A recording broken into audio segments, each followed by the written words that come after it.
Welcome to Smart Wealth with Joshua. Your daily stock analysis and catalyst talk. Today we're looking at Bloom Energy. If you find our talks useful, please consider subscribe, like, and comment underneath. And we're really focusing on Bloom Energy today because, well, the recent price action is just absolutely demanding attention. Oh, completely. Right.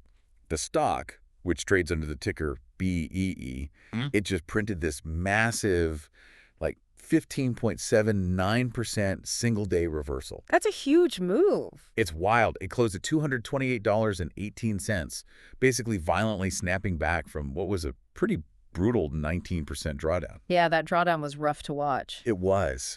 But to really wrap your head around why it's moving with that kind of incredible velocity, we have to zoom out, look at the macro picture. Bloom Energy is sitting right at the absolute center of the AI data center power crisis. Right, the power bottleneck. Exactly. You have all these massive technology companies, the hyperscalers, and they are spending billions, literally billions, to build out infrastructure for artificial intelligence. But they're hitting a wall. They are running headfirst into a brick wall. They have the advanced chips, they bought the physical land, but they literally cannot get the electricity from the grid to turn the machines on. Which is just a crazy problem to have when you're a trillion-dollar company. It really is. So before we move into how this fits into a broader wealth-building context, let's quickly talk about a tool that can help with navigating all this chart volatility. Yeah, VIP Algos. Right. If you want help reading these kinds of trading charts more clearly, finding the signal in the noise, you can check out VIP Algos. The link is below in the description. And it's essentially a TradingView indicator suite. So it gives you visual buy and sell chart alerts, tools for trend direction, and it maps out support and resistance zones. Yeah, it's great for spotting those take profit and stop loss planning areas too. And you can use it across a bunch of different markets: stocks, forex, crypto, gold, indices, futures. But we always have to make this crystal clear. VIP Algos is strictly an educational chart analysis tool. Exactly. It is not financial advice. Yeah. It definitely does not place trades for you, and there are absolutely no guaranteed profits. Right. Trading always involves risk. So, manage your risk, do your own research. And just a heads up, this is an affiliate link, so we may earn a commission if you use it at no extra cost to you. Definitely. Always manage your own risk out there. All right, so let's move into the wealth building context now. What's it about? Because understanding the daily price action is one thing, but we really need to figure out how a highly volatile stock like this actually fits into a long-term portfolio strategy. Yeah, when we look at that narrative focus here, you really have to understand the core thesis. This is not just some short-term momentum play. Even though it has a ton of momentum right now. Right, the momentum is massive today, but structurally, this is a high-growth industrial vehicle attempting to solve a massive bottleneck in the global economy. Those hyperscalers we were just talking about. Yes. They are in an absolute arms race. Delaying a multi-billion-dollar AI data center by 3 or 4 years simply because you're stuck in a local utilities interconnection queue. That's a nightmare for them. It is completely unacceptable to them. So Bloom provides an immediate workaround. They offer industrial-scale, on-site power generation. They don't even need the grid. Exactly. Yeah. The tech companies can completely control it and entirely bypass that local grid bottleneck. Okay, I get the narrative, but I have to push back a bit here. Sure. Because whenever I hear the phrase AI adjacent attached to a stock, my risk radar just immediately starts flashing red. I don't blame you. Right. We have seen so many of these speculative hype cycles. A company gets loosely tied to artificial intelligence, retail excitement pushes the stock vertical, and then it completely collapses when the actual commercial revenue doesn't show up. Oh, we've seen it 100 times. So who is this stock actually for? Are we talking about something someone puts in a standard defensive retirement account? Or is this far more aggressive? That is exactly the right question to ask. We need to be very clear about investor fit here. This is emphatically not for defensive investors. No dividend income players here. Not at all. It fits a very specific, high-growth, high-conviction profile. Just to give you an idea of the kind of ride you're signing up for, this stock has a beta of 3.93. Okay, let's pause and actually translate that metric for a second, because that's huge. Yeah, it's massive. If you're looking at your portfolio, the broader market The S&P 500 has a beta of exactly 1. That's your baseline volatility. Right. So when you see a stock with a beta nearing 4, that means theoretically this asset is swinging almost 4 times as violently as the overall market. Yes. If the market drops 1% on a random Tuesday, this stock might gap down 4% without even blinking. Which shakes a lot of people out. Exactly. That level of volatility is just a completely different beast than holding a blue chip stock. It absolutely is. It is incredibly volatile. It's really a vehicle for investors who are looking for catalyst-driven capital appreciation over a multi-year horizon. People who can actually stomach the swings. Right. People who can handle 20% swings in a single week without panic selling. It requires immense conviction in that structural need for on-site power. Yeah, that makes sense. So that gives us the bigger picture. Now let's look at the fundamentals. The numbers. Right, because a great story doesn't automatically mean a profitable business. Scaling an industrial hardware company is notoriously difficult. Where does the top-line growth actually sit? Well, let's start right there. The trailing 12-month revenue growth is sitting at a blistering 56.53%. Wow, over 56%. Yeah. For an industrial hardware manufacturer, scaling at that speed is incredibly rare. It is rare, and I always look at this, top-line revenue only matters if you aren't bleeding cash to get it. Fair point. Maintaining margins while manufacturing physical heavy equipment is the real challenge. So what do the margins actually look like? They're surprisingly strong. Gross margins are holding very healthy at nearly 30%. Okay, that's solid. But the absolute massive news, like the true structural shift in this business model, is that net margins just crossed into positive territory. Oh, really? Yes, they hit a positive 0.25%. Okay, that feels like a massive threshold to cross, even if it's tiny. Explain why that fraction of a percent is such a big deal. It is the absolute holy grail for a scaling industrial company. Because of the fixed costs. Exactly. For years, they were spending heavily to build out their manufacturing capacity, investing massively in R&D. So they're carrying huge fixed costs. Right. Now, the sheer volume of revenue coming in is finally large enough to fully absorb that fixed cost base. Oh, I see. So what this means is that every incremental unit they sell from here drops much more heavily straight to the bottom line. That is pure operational leverage in action. That makes a lot of sense. But what about the technology moat? Because there are certainly other ways to generate power on site. Sure, traditional diesel generators. Right, they've been doing it for decades. What makes Bloom's specific hardware so irreplaceable? The moat is entirely built around their solid oxide fuel cell intellectual property. Okay. It operates at roughly 60% electrical efficiency, which is exceptionally high for this kind of generation.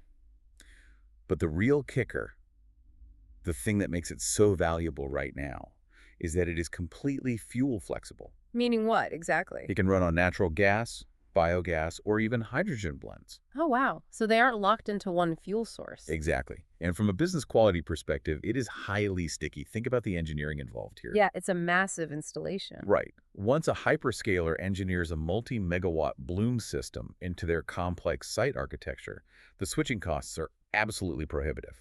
You can't just unplug it. No, you don't just easily swap out the entire heart of your data center's power supply mid-construction to go with a competitor. It's locked in. I hear the bull case on the technology, I really do. But as someone who looks heavily at risk, I have to bring up the valuation optics. Oh, I know where you're going with this. On the surface, they look completely terrifying. Yeah, they do. If you pull up any basic stock screener right now, it is showing a trailing 12-month price-to-earnings ratio of 9,433. Oh. Over 9,000. I mean, on its face, a PE that high looks absolutely absurd. How do you even begin to justify paying over 9,000 times earnings? It looks crazy, I know. But it's actually a mathematical illusion. An illusion? How so? It's a classic zero to profitability distortion. Let's actually break down the math behind that specific number. Okay, walk me through it. Their trailing 12-month earnings per share is barely negative. We are talking negative $0.057. Barely negative at all. Right. So when the EPS denominator is practically microscopic like that, any tiny fractional movement makes the PE ratio mathematically explode to infinity. Oh, right, because you're dividing by a number incredibly close to zero. Exactly. It's just a mathematical artifact of a company crossing the break-even line. Okay, so the PE is essentially broken math right now because they're hovering exactly on the break-even line. It's Useless to us. Completely useless. So if earnings aren't telling us the true value, how are you valuing this? Are we looking at top-line revenue multiples instead? Yes, the much better metric for a company at this specific stage of scaling is price to sales. Currently, that sits at 23.2 times sales. Okay, so 23 times sales. Now, I will not sugarcoat it. 23 times sales is an incredibly rich valuation for an industrial hardware company. Yeah, normally they might trade at what, 2 or 3 times sales? Exactly. But it becomes highly defensible when you factor in that 56% revenue growth rate we talked about. And the positive net margins? Right, the margins plus the massive deferred revenue backlog they are sitting on. Right. If they are truly absorbing those fixed costs and leveraging their intellectual property moat, that premium multiple makes a lot more sense. It does. So that gives us the business picture. Now let's move to the catalyst timeline, because we need to know what specific events are actually going to move the stock in the short term. The most critical near-term catalyst of the event that is really going to dictate the direction of this stock in the next 1 to 3 months is their upcoming August Q2 earnings release. Right, earnings are always huge. But this one especially. That report is going to be the ultimate stress test of this entire operational leverage thesis. Makes sense. Beyond the earnings report, though, what broader macro trends are acting as catalysts in the background right now? We have to look closely at the geopolitical situation. We are seeing escalating strikes between the U.S. and Iran, alongside severe shipping disruptions in the Strait of Hormuz. Right, which affects oil. Heavily. All of that tension has pushed crude oil prices up to $81 a barrel. Wait, let me challenge that connection for a second. Boom builds advanced fuel cells in California. How exactly does geopolitical conflict in the Middle East and an $81 barrel of oil directly translate to a tech hyperscaler demanding on-site power? Look at it this way. Think of it like a homeowner who rushes out to buy a backup generator the moment they see a Category 4 hurricane forming off the coast. Okay. Now multiply that exact panic to a multi-billion-dollar corporate scale. These massive tech companies are looking at global geopolitical instability, rising energy prices, and a vulnerable, highly constrained power grid. And they get spooked. They are absolutely desperate for energy security. A fuel-flexible system that guarantees they can keep their AI models training regardless of what the broader utility grid or global oil markets are doing becomes an incredibly premium asset. So they're basically buying certainty. Exactly. It's an energy security premium. That makes perfect sense. Now, regarding catalysts, there's also a very specific speculative rumor floating around right now regarding that 19% drop we saw recently. Yes, the data center project delays. Right. We know some massive projects were delayed, which obviously spooked the broader market. But the chatter is that these delays are not actually Bloom's fault. Exactly. The unconcerned rumor moving through the market right now is that the delays are entirely customer-side permitting issues. Meaning zoning, stuff like that. Basically, yeah. Yeah. Essentially, the local utilities or zoning boards are the ones holding up the final interconnection paperwork. So it is not an issue of Bloom being unable to manufacture and deliver the hardware. Right. That is a massive distinction. Because if the August earnings call confirms that rumor, if management explicitly comes out and says, look, our hardware is ready to ship, we are literally just waiting on the customer's local permits, that could trigger a massive re-rating of the stock. Oh, absolutely. It shifts the blame for the slowdown completely off of Bloom's execution abilities. It does. So if earnings can clear the air, that's your major trigger. All right. Catalysts tell us what could change the story. Now let's pivot to the chart, because the price action here tells a phenomenal story of its own. And the chart here is completely wild. I mean, it's just wild. It really is. Yeah. The 52-week return is an eye-watering positive 688.6%. I just want to let that sink in for the listener. Nearly 700% return in a single year. Yeah, but it has not been a smooth, straight lineup. Not at all. It hit a 52-week high of $351.28 in late June, and then proceeded to violently crash 35% down to the recent lows. Which hurts. It does. However, what we saw in the last trading session is a textbook technical pattern. The stock printed a classic oversold capitulation bounce. Okay, that price structure is fascinating, but let's actually unpack what an oversold capitulation bounce means in terms of human psychology, because it's not just lines on a screen. Right. There are people behind those trades. Capitulation is that exact moment of maximum pain, right? Where the last terrified retail investor finally throws their hands up, accepts the massive loss, and just hits sell at market. He just went out of the pain. Exactly. They want out. And the second that final wave of panic selling clears out, it leaves a vacuum. Yes. And that's exactly when the smart money, the institutions who have been waiting patiently, swoop in and buy up those discounted shares. Precisely. And that's what caused that violent rebound from a low of $207, ripping all the way up to a $228.18 close in a single session. Spot on. But we have to respect the danger in that volatility too. Otherwise. As we discussed earlier, that beta of nearly 4 means you will continue to see these violent price swings. The technical support held incredibly strong at $207.60, which is obviously a great sign for the bulls. But if it breaks? Right. If we see a break below that line in the coming weeks, it could be an incredibly painful drop. Absolutely. What did the trading volume actually look like on that bounce, by the way? Was there actual conviction behind the move? Yes, and that gives the move a lot of credibility. Trading volume was 1.17 times above the historical average. Okay, so elevated. Yeah, that indicates real institutional accumulation stepping in heavily at that $207 support level. This isn't just retail day traders throwing darts. Right. And importantly, if you look at the data, there are 0 short squeeze symptoms present. Oh, that's interesting. So it wasn't a short covering rally. Exactly. This wasn't just mechanical buying where short sellers were forced to cover. This looks like fundamental institutional buyers deciding the stock was simply priced too cheap. So the chart gives us price structure, but what does market sentiment look like right now? Because the headlines have been incredibly noisy lately. Sentiment is an absolute battlefield right now. It is highly polarized. Let's start with the negative narrative that's been driving all this fear. We saw a headline note from TD Cowen that specifically flagged meaningful delays at 2 huge data center projects. Right. And that analyst note was the direct trigger for that massive 19% sell-off we just talked about. Wall Street clearly panicked at the word delay. They did panic.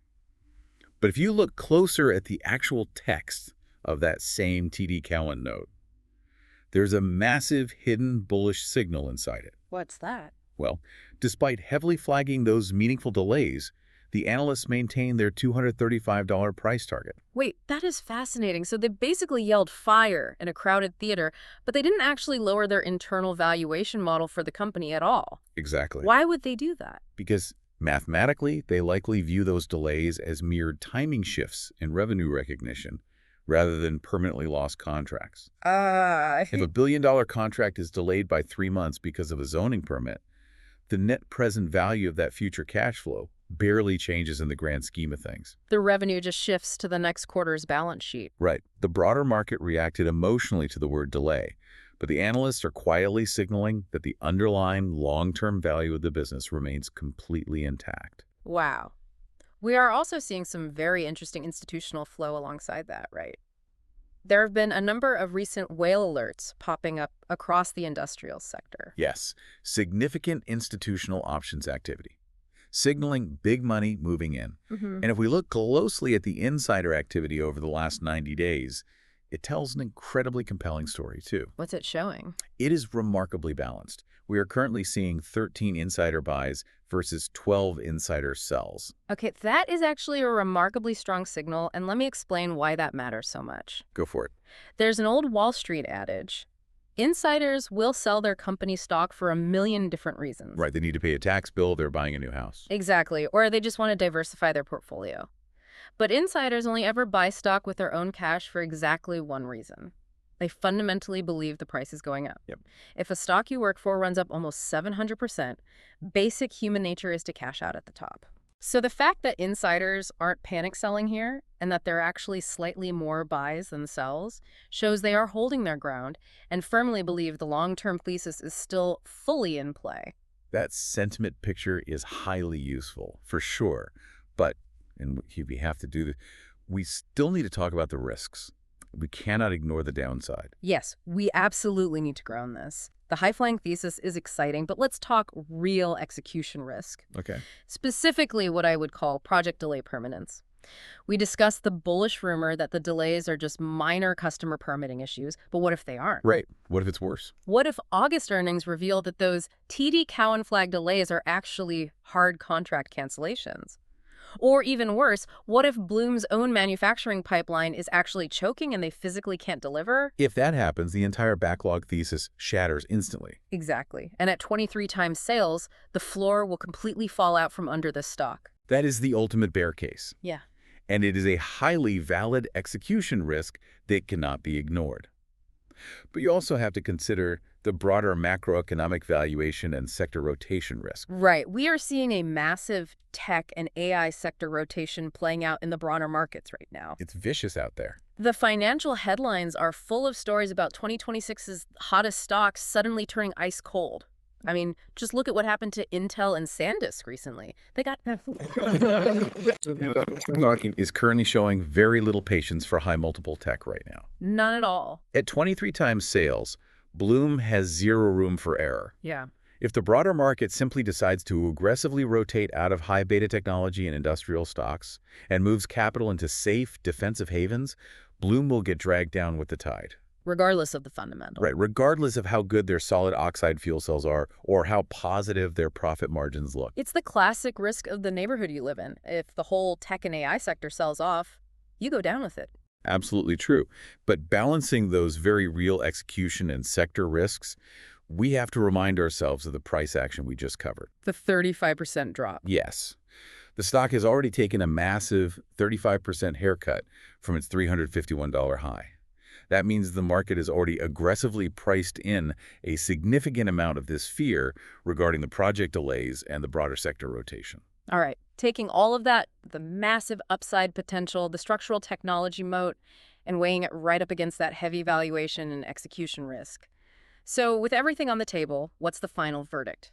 Looking strictly at the data, the probabilities, and the technical setup, we land on a bullish score of 8 out of 10. So it is a high conviction, high beta, highly asymmetric, long setup. Exactly. The target horizon here is specifically compelling as a swing-to-position trade as we head into those highly anticipated August earnings. Right, playing the catalyst. If management can successfully clear the air on those project delays, the upside momentum is substantial. And if that deferred revenue backlog stays strong and continues to convert, it has real multi-year hold potential. But regarding the investor fit we discussed earlier, we have to be crystal clear one last time. Definitely. This setup is great for growth-focused investors who are entirely comfortable with high volatility and violent price swings. If you are a risk-averse investor, or if a 10% intraday drop ruins your entire week, you should steer clear of this entirely. And as always, explicitly stating this is an analysis of probabilities and market setups, not financial advice. We are exploring the data, not telling you what to do with your portfolio. Right. And if you want a cleaner way to read your trading charts, make sure to check out VIP Algos through the link below in the description. It's a really solid TradingView indicator suite. Visual buy and sell alerts, trend direction tools, support and resistance zones, TBSL planning areas. Yeah, it can certainly help make charts easier to scan, but remember, it is still only an educational chart analysis tool. It is not financial advice, it does not place trades for you, and it carries no guarantees of profit. Trading always involves risk, so always do your own research and manage your risk appropriately. And this is an affiliate link, so we may earn a commission at no extra cost to you. Yeah. And if this analysis helped you, please subscribe, like, and comment underneath. We'll see you in the next Smart Wealth with Joshua Analysis. Before we go, just think about that hurricane analogy one more time. We are currently watching the biggest technology companies in the history of the world build massive, multi-billion-dollar AI engines, but they might not actually have the electricity to run them. The question isn't whether they need the power. The question is whether they're willing to pay absolutely any premium price to get it on their own terms. Something to chew on.